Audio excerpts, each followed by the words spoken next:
Merci beaucoup, Alain. Donc, merci tout le monde d'être là aujourd'hui. Ma présentation va effectivement porter sur la prévention de la dépression chez les jeunes, qui est mon principal thème de recherche. Donc, j'ai pas mal de choses dans mes diapositives. Là, je pensais avoir 30 minutes. Ça a l'air que je peux déborder un peu plus. Fait que je vais peut-être réussir à tout couvrir. Au pire, si je ne me rends pas jusqu'à la fin, bien, vous me poserez des questions, puis ça me permettra de couvrir les éléments que je n'aurais pas couverts auparavant. Donc, je vais commencer la présentation avec quelques mots pour expliquer, bon, qu'est-ce que c'est la dépression, pourquoi c'est pertinent de prévenir la dépression chez les jeunes. Mais le gros de ma présentation va porter sur le programme Blues, qui est un programme sur lequel je travaille depuis plusieurs années, depuis 5-6 ans. Donc, je vais vous parler de la recherche qui a été effectuée sur ce programme-là. Il y en a eu quand même pas mal. Et aussi de nos expériences dans la pratique, parce que le programme commence à être utilisé dans les écoles ici au Québec, surtout des écoles de la région de Montréal. Donc, je vais vous parler un petit peu de ce que ça donne, ces expériences-là. Et pour terminer, bien, avec le temps qui va rester à la fin, je vais partager certaines réflexions sur le futur. Donc, comment on peut aller plus loin, qu'est-ce qu'on peut faire de plus par rapport à ce qu'on fait déjà. Donc, commençons avec le début. Qu'est-ce que c'est la dépression, juste pour être sûr que tout le monde est sur la même longueur d'onde. La dépression, au départ, c'est un dérèglement affectif. Hein? Donc, c'est la présence d'une humeur qui est excessivement négative, triste, dépressive, désespérée. Chez les adolescents, ça peut être une humeur qui est irritable aussi. Et ou l'absence d'affects qui sont plus positifs, hein? Du plaisir, l'envie de faire des choses, etc. Puis pour qu'on parle de symptômes dépressifs, il faut vraiment que ça soit cette humeur-là pendant une période prolongée. Ce n'est pas juste de se sentir triste pendant quelques heures parce qu'on a appris que la mère de notre meilleur ami a le cancer ou quelque chose comme ça. Donc, c'est vraiment une humeur qui perdure dans le temps et qui n'est pas liée à un événement spécifique. Mais quand on parle de dépression, c'est plus que simplement ces symptômes affectifs. C'est aussi un dérèglement plus large des fonctions de base de la personne, donc tout ce qui est appétit, sommeil, énergie, etc. Puis aussi un dérèglement du fonctionnement cognitif, donc au niveau des pensées. Donc, tout ce qui est les symptômes liés à l'estime de soi, la culpabilité excessive, les pensées suicidaires, etc. Donc, des symptômes dépressifs, bien, on en a tout le monde plus ou moins. Mais habituellement, quand on parle de dépression, quand on dit que quelqu'un fait une dépression, bien, on fait référence au diagnostic de dépression majeure dans le DSM. Ça, c'est un diagnostic qui peut être posé quand une personne rencontre 5 des symptômes qui sont ici dans la liste, de manière omniprésente pendant une période d'au moins 2 semaines. Puis en moyenne dans la population, bien, un épisode de dépression, ça dure 1 mois et demi, 2 mois, mais c'est souvent récurrent dans le temps. Pendant longtemps, on pensait que la dépression n'existait pas vraiment chez les jeunes. C'était quelque chose qui était spécifique aux adultes, mais il y a des études qui ont été faites depuis les années 90 qui ont démontré le contraire. En fait, c'est passablement prévalent chez les adolescents. Donc, si on regarde les statistiques disponibles, bien, actuellement, selon ces statistiques-là, dans les écoles du Québec, il y a 5 des jeunes, grosso modo, qui rencontrent les critères diagnostiques d'une dépression majeure. Donc ça, pour une classe typique de 20 élèves, bien, c'est un jeune par classe dans nos écoles. Si on regarde de manière plus rétrospective à vie, bien, selon les statistiques, encore là, il y a 10 des jeunes qui ont vécu un épisode dépressif à un moment ou à un autre dans leur vie. Donc ça, c'est 2 élèves par classe, pour une classe de 20 élèves. Puis si on regarde des jeunes qui ont des symptômes élevés, qui ne sont pas nécessairement de niveau diagnostic, mais qui peuvent quand même avoir un impact sur leur fonctionnement, puis des jeunes qui pourraient bénéficier d'un soutien, bien là, ça varie d'une étude à l'autre, mais là, on peut avoir des taux jusqu'à 20-30 %. Donc, c'est des symptômes qui sont passablement prévalents. L'autre élément qui est important, c'est que la dépression, ça émerge vraiment au niveau de la population à l'adolescence. Donc, les taux de dépression majeure à l'enfance sont relativement bas. Puis là, on commence à avoir une augmentation marquée des taux de dépression vers 12-13 ans. Vraiment, ça coïncide avec l'entrée au secondaire. Et là, on voit une augmentation importante, en particulier chez les filles. Et rendu à la fin de l'adolescence, bien, on a 2 fois plus de dépression majeure chez les filles comparativement aux garçons. C'est sûr que du point de vue de la prévention, cette période-là, l'adolescence, elle est particulièrement importante. C'est une période clé. Bon, je n'aurai probablement pas à vous convaincre que la dépression, ça a des conséquences importantes. Je vais passer rapidement sur la diapositive qui est ici. Un épisode de dépression, c'est un arrêt de fonctionnement.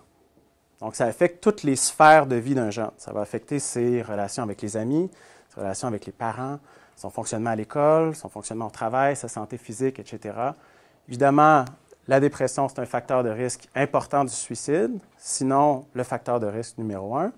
Et il y a énormément d'études qui ont montré que les impacts d'un épisode de dépression à l'adolescence perdurent dans le temps jusqu'à l'âge adulte. Donc, c'est des conséquences qui sont importantes. Ce qu'on sait aussi de la littérature, c'est que le traitement ne suffit pas. D'une part, parce qu'il y a relativement peu de jeunes qui vont recevoir un traitement. La majorité des jeunes qui vont vivre un épisode de dépression n'auront pas accès à un traitement. Puis, il y a une bonne proportion d'entre eux qui ne bénéficient pas des traitements qui existent à l'heure actuelle, à peu près la moitié. Que ce soit de la médication ou de la psychothérapie, la réponse n'est pas toujours très bonne. Ce qui fait que la prévention est essentielle pas pour remplacer le traitement, mais pour complémenter les approches de traitement qui existent.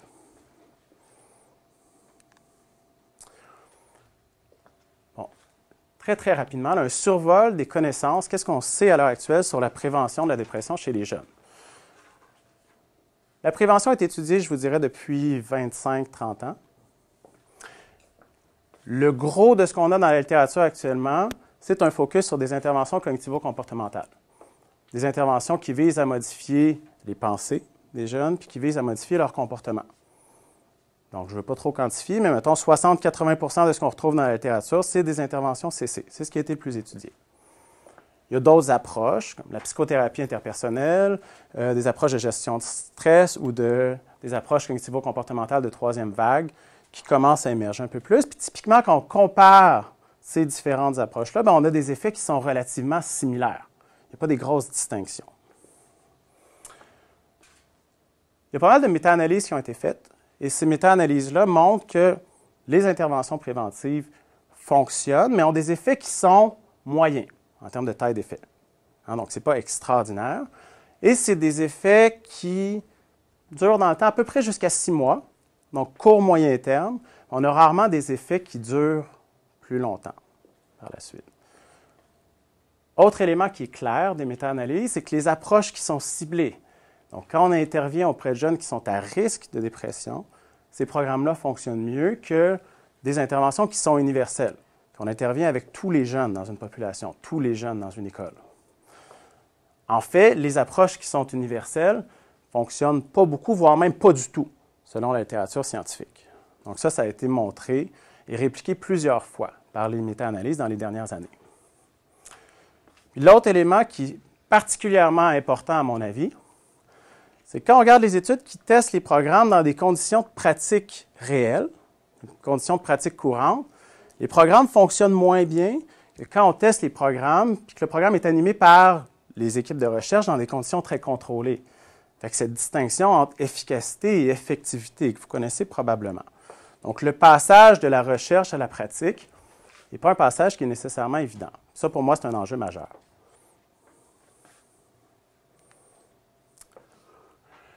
Donc, le programme Blues, je vous ai mentionné au début que c'est un programme sur lequel je travaille depuis plusieurs années. Pour vous expliquer un peu l'origine du programme, Blues, qui est ici au bout, c'est une espèce de descendant ou un rejeton, si vous voulez, du Coping with Depression Course, qui était au départ un programme cognitivo-comportemental de groupe pour traiter la dépression chez les adultes. C'est un programme de groupe assez intensif. Donc, Blues, ce que c'est une version réduite et simplifiée du Coping with Depression Course pour prévenir la dépression chez les ados. Puis juste petite note comme ça, le Coping with Depression Course, c'est le programme de groupe qui a été le plus étudié à l'échelle internationale par rapport à la dépression, au sens large, en prévention puis en traitement. Blues, c'est un programme de prévention ciblé indiqué. Ça veut dire qu'on intervient auprès de jeunes qui ont des symptômes dépressifs qui sont émergents. Donc, des jeunes qui ont des symptômes dépressifs élevés, mais qui ne sont pas encore cliniquement dépressifs. Ils ne font pas encore un épisode de dépression majeure. Donc, c'est vraiment le principe des feux jaunes, un peu comme pour le DEPADO, pour ceux qui connaissent le DEPADO en toxico. Ici, vous avez le modèle logique du programme. Bon, je ne vais pas passer au travers au grand complet, mais j'attire votre attention initialement sur la boîte qui est ici, donc la structure du programme. Donc, Blues, c'est un programme qui est animé à des groupes de 5 à 12 jeunes. Et ça prend la forme de 6 ateliers, donc d'1 heure, pendant 6 semaines, qui sont animés par des intervenants des écoles, préférablement par 2 intervenants. Et là, les jeunes viennent dans ces groupes-là, apprennent différentes stratégies, et on les encourage à mettre en pratique ces stratégies-là dans leur vie courante par des exercices qu'ils peuvent faire au quotidien entre les ateliers. Donc, c'est une formule relativement classique pour ce type de programme-là.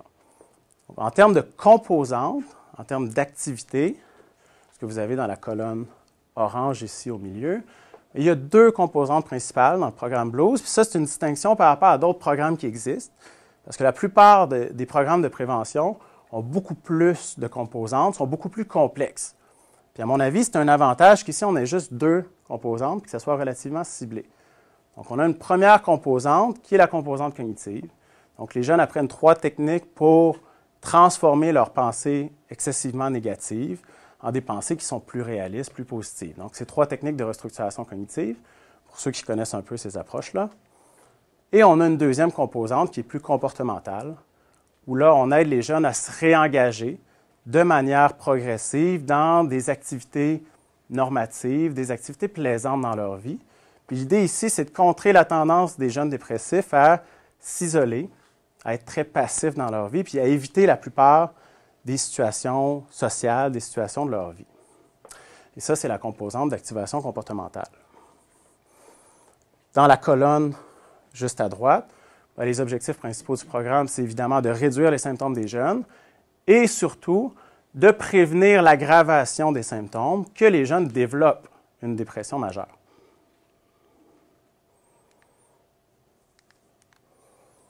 Ça marche? C'est clair? Donc, le programme a été initialement développé et testé aux États-Unis par mes collègues Eric Stice et Paul Rohde. Donc, le premier test du programme, ça a été un essai clinique d'efficacité. Donc, le programme était vraiment animé par des assistants de recherche dans des conditions très contrôlées, pas mal optimales. Et cette première étude-là a donné des résultats qui étaient très intéressants, très prometteurs. Donc, quand on comparait les participants au programme Blues à des participants d'une condition contrôle où il n'y avait pas d'intervention, bien, on voyait une réduction des symptômes dépressifs, puis ça, on avait cette réduction-là sur une période de 2 ans, quand même à long terme. On avait un impact sur la probabilité que les jeunes développent un diagnostic de dépression majeure. Donc, après 2 ans, on avait 23 % des jeunes du groupe contrôle qui avaient développé une dépression majeure, relativement à 14 % des jeunes qui ont participé à Blues. Et on avait aussi un impact sur des outcomes secondaires de réduction de l'abus de substances et des difficultés sociales des jeunes. Puis ça aussi, c'était maintenu sur une période de 2 ans. Donc ça, c'était des résultats intéressants, surtout comparativement à d'autres programmes beaucoup plus longs et plus complexes qui avaient des résultats moins intéressants.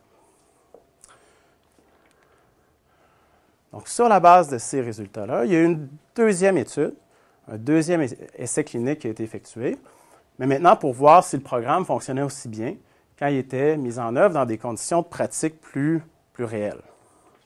Donc, c'était un essai clinique d'effectivité. Donc, le programme a été testé avec les intervenants des écoles. C'est des écoles en Oregon, aux États-Unis, dans des conditions plus proches de la pratique courante. Là, vous vous doutez un petit peu de ce qui est arrivé.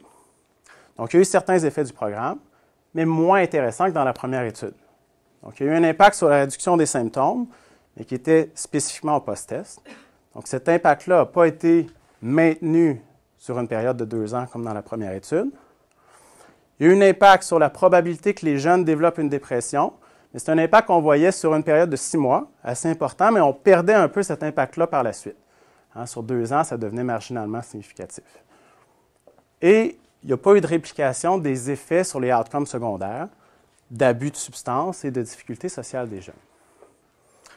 Vous voyez qu'il y a une certaine perte des effets du programme quand on le teste dans des conditions de pratique courante. Puis ça, c'est cohérent avec ce qu'on sait dans la littérature scientifique plus largement par rapport à la prévention de la dépression.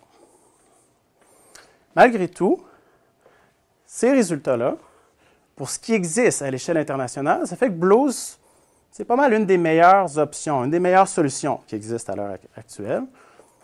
Fait que ce que j'ai voulu faire par la suite, c'est prendre le programme, le tester ici au Québec, puis le rendre disponible pour les écoles qui sont intéressées à le mettre en place. Fait que ce qu'on a fait avec mon équipe, c'est qu'on a traduit le programme.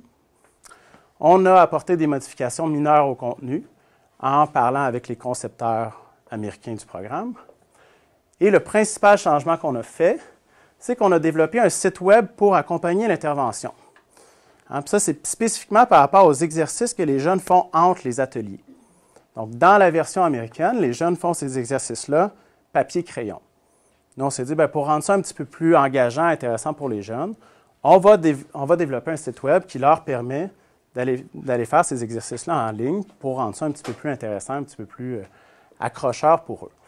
Donc, le site, je n'aurai pas vraiment le temps d'en parler aujourd'hui, mais si c'est quelque chose qui vous intéresse, vous pourrez poser des questions par la suite ou je pourrai en discuter avec vous individuellement. Donc, on a fait une nouvelle étude ici au Québec, une nouvelle étude d'effectivité où on a comparé le programme aux services courants dans les écoles. Fait que ces services courants par rapport à la prévention de la dépression, ça veut dire quoi? Ça veut dire rien dans la plupart des écoles. Donc, on a conduit l'étude dans 3 écoles de la commission scolaire Marguerite-Bourgeois, ici à Montréal, et le programme était animé par les intervenants des écoles, qui étaient la plupart des psychoéducateurs, psychoéducatrices, puis on avait, je pense, une psychologue sur le lot aussi dans les intervenants. Je passe rapidement sur l'évaluation de la mise en œuvre du programme, juste pour dire que globalement, le programme a été bien implanté. Donc, les intervenants ont livré les contenus qui étaient prévus, ont interagi de manière efficace avec les jeunes, puis il y a eu une bonne participation aussi des jeunes qui ont été exposés à 90% des contenus du programme, en moyenne, ce qui était passablement satisfaisant.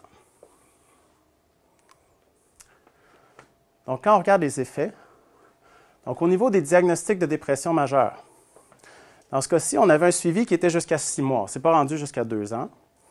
Mais à 6 mois, dans le groupe contrôle, on avait 14% des jeunes qui ont développé un épisode de dépression majeure, relativement à 3% des jeunes dans le groupe blues. Ça, c'est une différence qui était statistiquement significative. Puis en termes de odds ratio ou de risque, ça nous donnait un risque à peu près 5-6 fois plus élevé dans le groupe contrôle de développer une dépression relativement aux participants qui étaient dans le programme. Quand on regarde les impacts sur les symptômes, voilà, on a un impact tout de suite après l'intervention, au post-test, mais pas par la suite rendu au suivi 6 mois. Et c'était la même chose pour tous les autres types de changements du programme qu'on a regardé. On a un impact au post-test, mais on n'en a pas au suivi 6 mois. Ça, je vais passer rapidement là-dessus. Il y avait une section qualitative dont je ne vais pas parler aujourd'hui. Donc, grosso modo, dans cette étude-là, on réplique les résultats de l'étude d'effectivité qui a été effectuée aux États-Unis. Donc, on a un impact surtout au niveau de la prévention des diagnostics de dépression. Sur les autres outcomes, les effets sont un peu moins intéressants, sont surtout après l'intervention, mais on n'a pas vraiment de maintien dans le temps. On n'a pas réussi à reproduire les effets très intéressants sur 2 ans de l'étude d'efficacité initiale. Donc, après avoir fait cette étude-là, on s'est concentré un peu plus sur la diffusion du programme, donc faciliter l'utilisation par les écoles. Puis évidemment, on s'est dit, bon, c'est pas parce qu'on publie, qu'on évalue un programme, puis qu'on dit que ce programme-là est validé dans une certaine mesure, que les écoles vont le prendre, l'adopter par magie, puis le mettre en œuvre de manière satisfaisante. C'est pas comme ça que ça fonctionne. Ça prend des stratégies de transfert qui sont actives. Et ce qui était central pour nous, pour développer ces stratégies-là, c'est de mettre à contribution les gens des écoles, d'entendre leurs préoccupations, d'entendre leurs besoins. Donc, ce qu'on a fait, c'est qu'on a mis sur pied un partenariat où il y avait des gens de mon équipe à l'UDM. Il y avait Christian Dagenet de l'équipe Renard qui est spécialisé en transfert de connaissances. On avait des gens de l'organisme Boscoville. Donc, Boscoville, c'est un organisme qui soutient le changement de pratique dans le domaine psychosocial. Donc, qui aide les centres jeunesse, les écoles à mettre en place des interventions de pointe. Donc, eux étaient vraiment un partenaire central dans cette démarche-là. Et on avait aussi des gens de la commission scolaire Pointe-de-l'Île, donc des intervenants qui ont été libérés par la commission scolaire pour participer avec nous à cette démarche-là.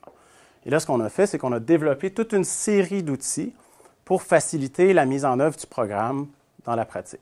Donc, on a développé un guide de mise en œuvre, On a développé des fiches de planification, de suivi pour partager les responsabilités, pour s'assurer que les choses sont mises en place comme prévu.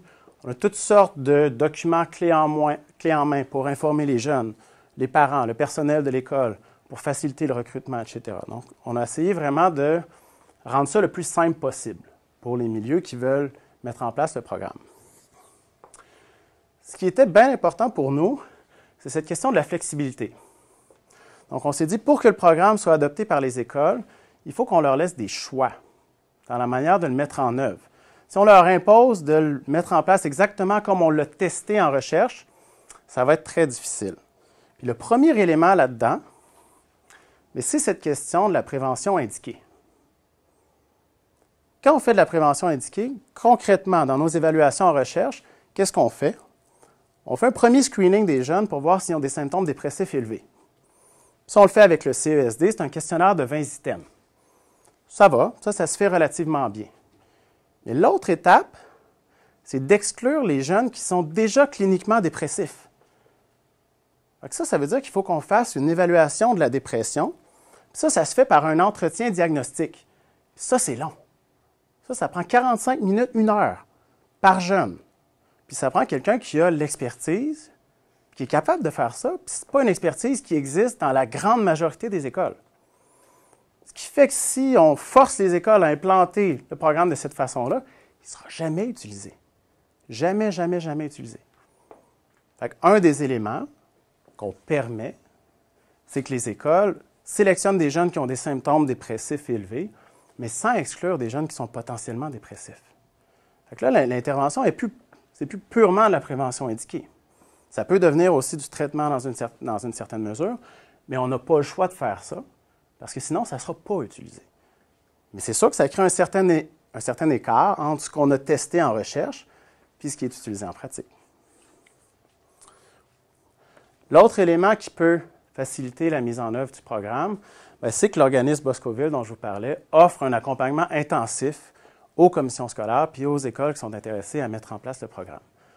Donc, il y a une formation initiale d'une journée et demie, mais c'est vraiment un accompagnement en continu pendant toute la mise en œuvre du programme. Donc, ça, pour nous, c'est un élément qui est essentiel et qui est très aidant pour obtenir une mise en œuvre qui est satisfaisante. C'est aussi une façon de faire du contrôle qualité. Donc, ça, c'est un exemple de l'outil de planification. Donc, le programme a commencé à être utilisé dans les écoles. Ça roule depuis un petit bout de temps, surtout des écoles à Montréal puis dans les alentours. Puis, on reçoit certaines rétroactions des milieux. Ce n'est pas des résultats de recherche formels, mais à mon avis, c'est bien important quand même. Donc, ce qu'on entend, d'une part, les intervenants apprécient le programme, trouvent ça utile, trouvent ça aidant. Même chose pour les jeunes. Ce que les jeunes nous mentionnent presque toujours, c'est qu'ils aiment la modalité de groupe. Ils aiment ça être ensemble. Ils aiment ça réaliser que d'autres jeunes vivent les mêmes difficultés qu'eux. Ils aiment ça pouvoir s'aider entre eux. Ça, c'est vraiment l'élément principal qui est mentionné par les jeunes. Par contre, ce qu'on entend, ça c'est systématique dans toutes les écoles, même avec un accompagnement intensif, le programme est difficile à mettre en œuvre. Pour toutes sortes de raisons. Mais la première, c'est la question du recrutement. C'est difficile de recruter les jeunes pour participer à l'intervention. Là, nous, ce qu'on a fait dans notre approche par menu, c'est qu'on a donné différentes options. L'option la plus complète, c'est de faire du dépistage systématique. Donc, d'aller passer des questionnaires pour l'ensemble des jeunes dans une école ou l'ensemble des jeunes dans un niveau. Mais ça, c'est une procédure qui est lourde, qui est demandante, parce qu'il faut traiter toute cette information-là par la suite. Puis ça pose un certain risque pour les écoles aussi, parce qu'ils peuvent se retrouver avec énormément de jeunes qui ont des symptômes élevés, qui pourraient bénéficier de l'intervention, puis ils n'ont peut-être pas les ressources pour aider tous ces jeunes-là. Fait que les écoles sont frileuses à faire du dépistage systématique. L'autre option, c'est d'y aller sur une base un peu plus volontaire. Présenter le programme aux jeunes, puis dire, si c'est quelque chose qui vous intéresse, si vous pensez que ça peut être pertinent dans votre vie, venez nous voir. Là, qu'est-ce qui arrive, vous pensez? Les jeunes ne viennent pas. Et en particulier, les garçons ne viennent pas. Les filles viennent un peu plus, mais les garçons ne viennent pratiquement pas. Fait que là, de trouver une bonne stratégie pour recruter les jeunes, qui n'est pas trop lourde, mais qui est efficace, c'est un gros défi pour les écoles. C'est vraiment pas évident. Puis on est capable de le faire, évidemment, en contexte de recherche. On a les ressources pour ça, on a l'infrastructure.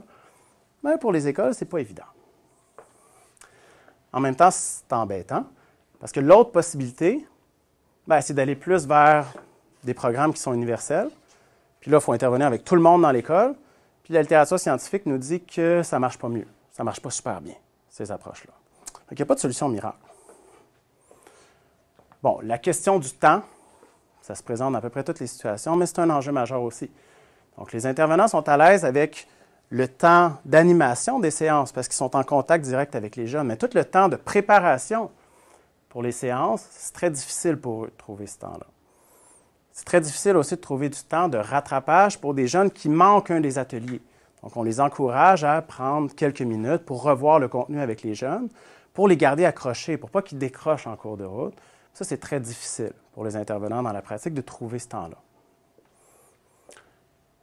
La participation des jeunes, c'est pas évident non plus. C'est très rare que les jeunes vont participer aux 6 ateliers. Puis souvent, ils sont là à l'école. Le programme est animé pendant les heures de classe, puis ils font juste oublier. Ils font juste oublier que le programme est là. Puis là, même avec toutes sortes de stratégies pour des rappels, c'est pas évident de les faire participer. Puis dans la pratique, on a eu certains groupes qui ont été carrément dysfonctionnels. Donc, on avait 1 ou 2 personnes dans le groupe qui minaient carrément l'atmosphère, qui minaient le climat, au point où les groupes ont été carrément abandonnés. Ça, c'est quelque chose qu'on n'avait jamais vu en recherche, mais c'est une situation qu'on a rencontrée quelques fois dans la pratique. Donc, clairement, le programme n'est pas évident à mettre en œuvre. Bon, si je fais un wrap-up, principale conclusion par rapport à tout ce que je viens de mentionner, bien, la bonne nouvelle, c'est que le programme a un impact intéressant pour réduire l'incidence de la dépression majeure, qui est son outcome numéro 1. Au moins jusqu'à 6 mois après l'intervention, mais on a des effets qui ne sont pas si mal jusqu'à 2 ans. Bon, ça, j'en parle pas. C'est des effets qu'on observe aussi quand le programme est implanté dans la pratique courante, ce qui est vraiment très, très, très important, à mon avis. Et c'est des effets qui sont relativement avantageux par rapport à des programmes qui sont plus longs, plus complexes, des programmes qui peuvent avoir 12, 15 ateliers. Et la différence entre 6 et 15 ateliers pour les intervenants d'une école, ce n'est pas trivial, c'est majeur. C'est vraiment majeur. La moins bonne nouvelle, comme vous l'avez vu, c'est que les effets dans la pratique courante sont corrects sur les autres outcomes, donc sur les symptômes dépressifs, sur l'ajustement, les autres types de changements. On les observe un peu moins, puis si on les observe, c'est vraiment tout de suite après l'intervention, mais il n'y a pas vraiment de maintien dans le temps. Et la mise en œuvre du programme, dans la pratique, quand on n'est plus là comme équipe de recherche pour appuyer les milieux, bien, ça représente encore un défi important. Puis surtout la question du recrutement. Puis pour l'instant, je vous dirais au point où ça met en péril l'utilisation du programme à long terme.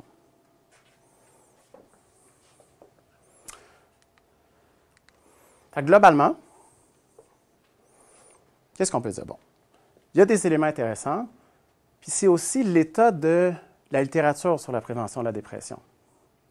Donc, Blow, c'est une des meilleures solutions. Ça reste le cas quand même. Puis il y a certains effets quand on le met en place dans la pratique courante, mais clairement, il faut qu'on soit capable de faire mieux. Ce n'est pas encore satisfaisant. D'où mon dernier thème, qui est plus de justement partager certaines réflexions par rapport à qu'est-ce qu'on peut faire de plus. Bon, une chose, évidemment, c'est de trouver des façons d'améliorer les effets du programme. Un élément qui nous préoccupe particulièrement, c'est de mieux sélectionner les participants.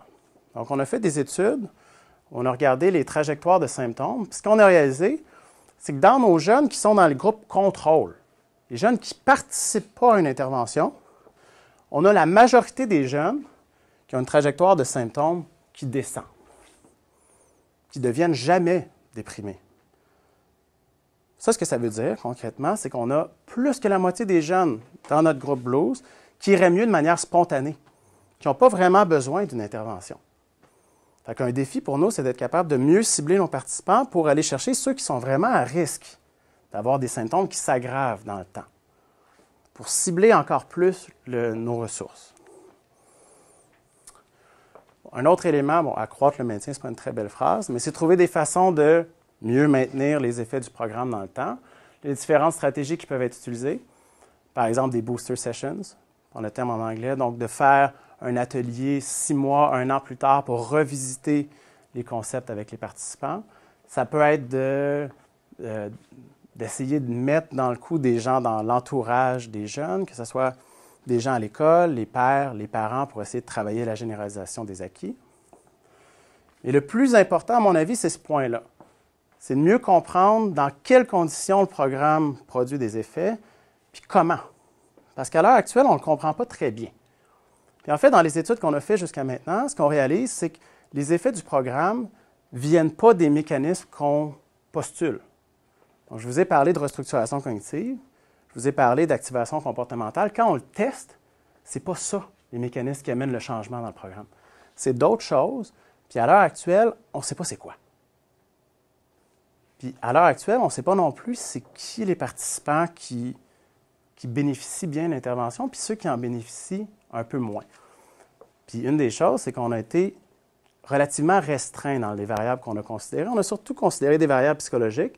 Puis pour l'instant, ça n'a pas été super informatif. Il y a probablement d'autres éléments, d'autres influences. Il faudrait ouvrir plus large dans nos investigations. Parallèlement à ça, par rapport à la pratique, il faut trouver des façons de simplifier la mise en œuvre, notamment par rapport à la question du recrutement. Et là, vous voyez une tension entre ces deux objectifs-là. D'une part, on veut améliorer les effets. Ça implique de potentiellement rajouter des choses, complexifier la procédure de recrutement, ajouter des ateliers, mettre d'autres personnes en contribution. Donc, si on veut augmenter les effets, bien, on rend potentiellement le programme plus complexe à mettre en place en pratique. Donc, de trouver cette bonne balance, hein, c'est quoi le programme idéal, mais qui est quand même réaliste, c'est pas évident. C'est pas évident. On y réfléchit activement, mais on n'a pas trouvé de solution miracle à l'heure actuelle. Je peux prendre encore quelques minutes? Finalement, au-delà du programme Blues, on peut réfléchir plus loin. Hein, il y a d'autres avenues qu'on peut développer, qu'on peut tester. Quelque chose de prometteur, c'est d'aller vers des approches un peu plus personnalisées ou des approches de précision, le terme de médecine de précision qui est utilisé en anglais.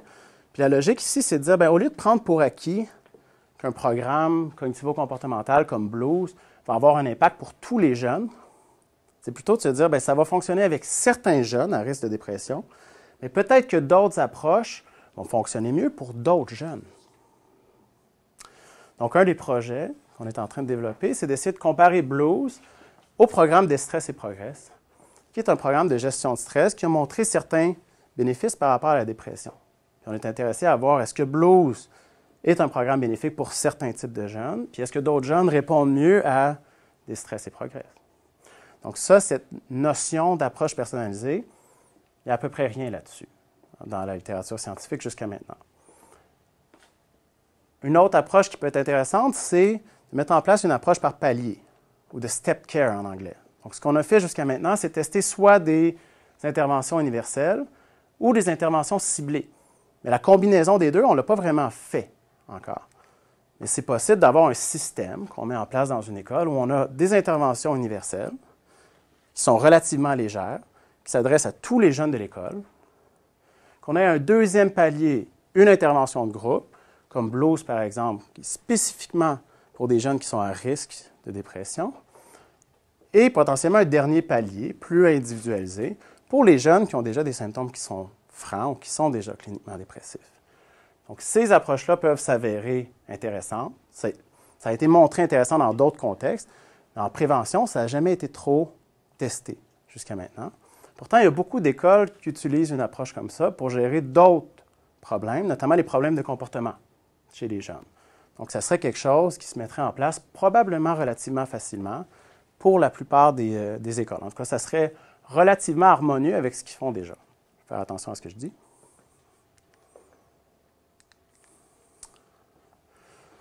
Ça, je passe rapidement là-dessus.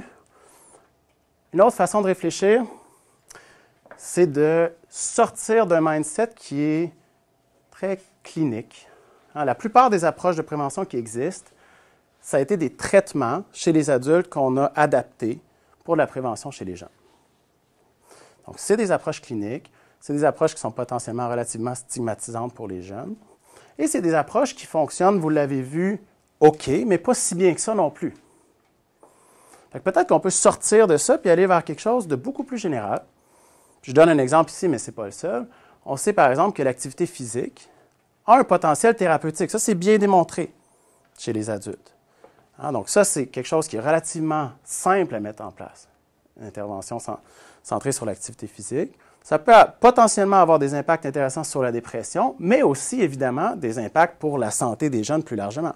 Donc peut-être qu'on est capable de toucher plusieurs cibles en même temps.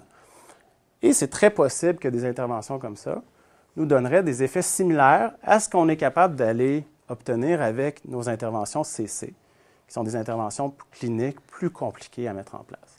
Donc, ça vaut la peine de tester ce genre d'approche-là. Ma perspective, c'est qu'un programme comme Blues, ça représente à peu près le standard de ce qu'on a actuellement dans la littérature.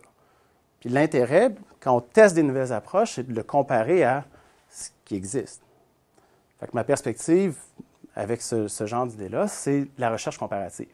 De voir si ces nouvelles modalités-là amènent des bénéfices supplémentaires ou sont équivalentes, mais en étant plus simples, plus efficientes à mettre en place que le programme Blues. Voilà, donc ça fait pas mal le tour de ce que j'avais aujourd'hui. J'ai une diapo avec un merci à tout le monde qui a été impliqué avec nous par rapport au programme depuis 3-4 ans. C'est quand même pas mal de monde. Voilà, ça va me faire plaisir de prendre vos commentaires, répondre à vos questions.